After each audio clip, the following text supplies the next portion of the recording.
प्रभु की स्तुति हो। एक दोस्त के लिए 3 रोटियां। अब जो ऐसा सामर्थ्य है कि हमारी विनती और समझ से कहीं अधिक काम कर सकता है, उस सामर्थ्य के अनुसार जो हम में कार्य करता है। इफेसियों 3:20। हमारे ईश्वर सर्वशक्तिमान हैं और हमारे लिए कार्य करने में सक्षम हैं। इसी उद्देश्य से उनकी असीम शक्ति हम में भी कार्य कर रही है।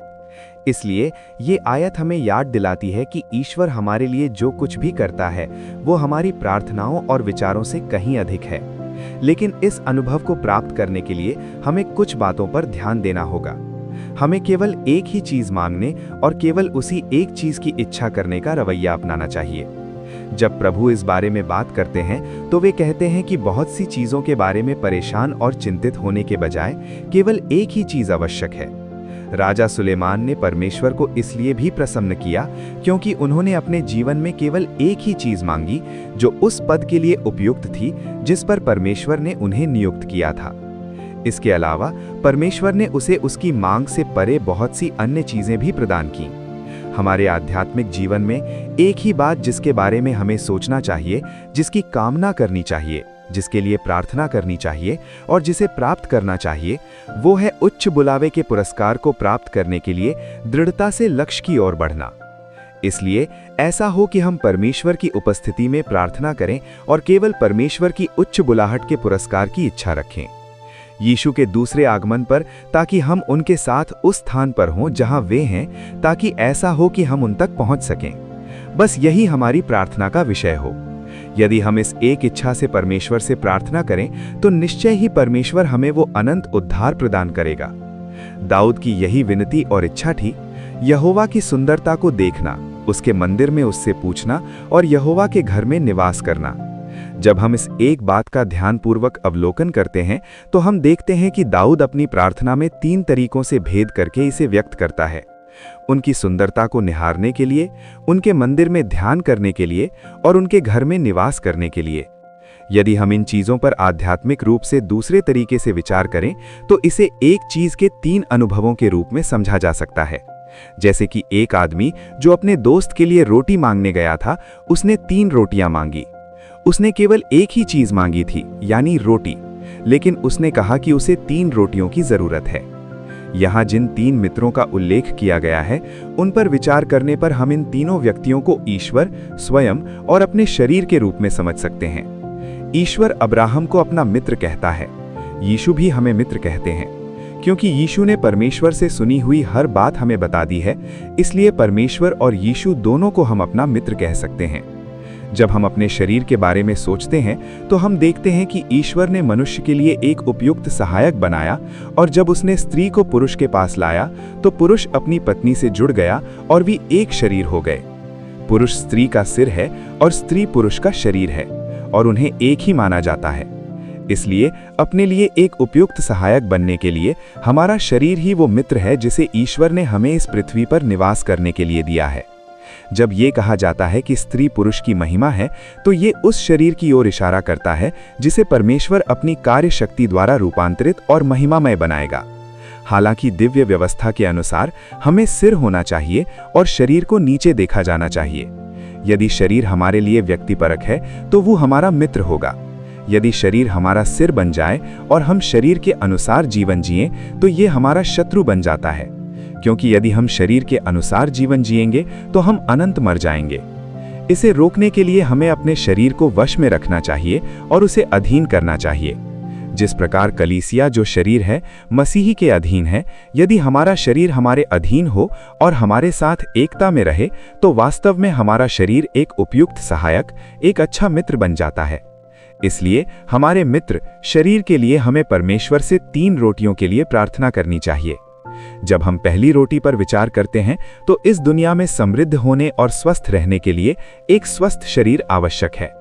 कालेब की तरह हमें भी ये कहने में सक्षम होना चाहिए कि बुढ़ापे में भी हमारे पास उतनी ही शक्ति होती है जितनी युवा में। बुढ़ापे में भी हमें फल देना चाहिए और स्वस्थ और समृद्ध बने रहना चाहिए। हमें दुर्बलता की आत्मा या दुष्ट आत्माओं के कारण कमजोर और बीमार नहीं होना चाहिए। यीशु ने जब ऐसे लोगों को चंगा करने के अनुभव के बारे में बात की तो उन्होंने इसे बच्चों की रोटी कहा। इसलिए हम परमेश्वर के बच्चों को अपने शरीर के लिए इस रोटी के लिए परमेश्वर से प्रार्थना करनी चाहिए। यदि हम केवल यहोवा अपने परमेश्वर की सेवा करें तो वो हमारी रोटी और हमारे पानी को आशीष देगा और हमारे बीच से बीमारी को दूर करेगा। इससे हम स्वस्थ शरीर के साथ समृद्ध और सुखी जीवन जी सकते हैं।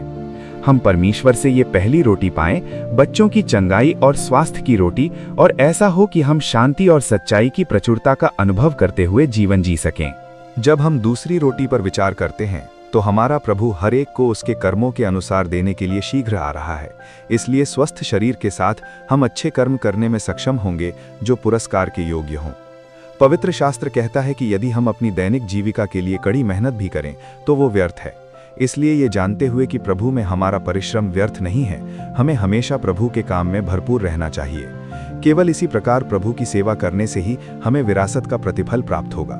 कुछ लोगों का उल्लेख उन लोगों के रूप में किया गया है जो प्रभु में बहुत परिश्रम करते हैं। हम भी दूसरों की तुलना में अधिक परिश्रम तभी कर सकते हैं जब हमें परमेश्वर की कृपा प्राप्त हो, क्योंकि मसीह यीशु में अनुग्रह हमें बल देगा और मसीह के द्वारा जो हमें बल देता है हमें सब कुछ करने की शक्ति मिलेगी।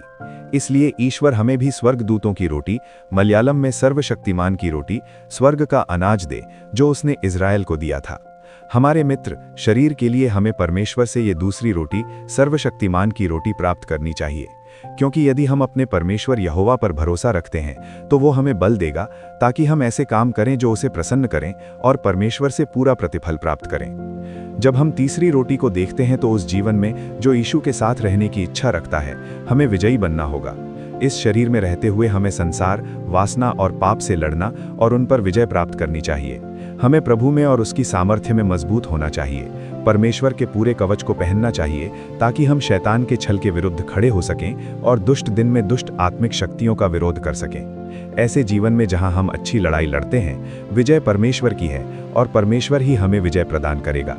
जब परमेश्वर ने गिद्योन को ये बताया कि वो मिद्यानियों पर विजय दिलाएगा तो उसने इसे जौ की रोटी के माध्यम से दिखाया। वो जौ की रोटी विजय की रोटी का प्रतीक थी जिसके द्वारा परमेश्वर ने शत्रु को उनके हाथ में सौंप दिया। क्योंकि हमारे पास एक ऐसा परमेश्वर है जो हमारे प्रभु यीशु मसीह के द्वारा हमें विजय देता है, इसलिए हमें अपने मित्र शरीर के लिए परमेश्वर से इस विजय की रोटी के लिए प्रार्थना करनी चाहिए। तब हम जो विजयी होंगे, विजयी यीशु के साथ बैठेंगे ताकि हमारे लिए परमेश्वर के सिंहासन के दाहिने हाथ बैठने का अवसर मिले। ये वो स्थान है जो प्रभु ने हमारे लिए तैयार किया है और ये दुल्हन मेमने की पत्नी रानी का भी स्थान है। इसलिए आइए हम केवल उसी की कामना करें और प्रार्थना करें। अंततः जब हम रोटी प्राप्त करने के अनुभव को समझते हैं तो हम देखते हैं कि भले ही हम कहें कि हम ईश्वर के मित्र हैं या अन्य योग्यताओं का दावा करें, रोटी नहीं दी जाएगी।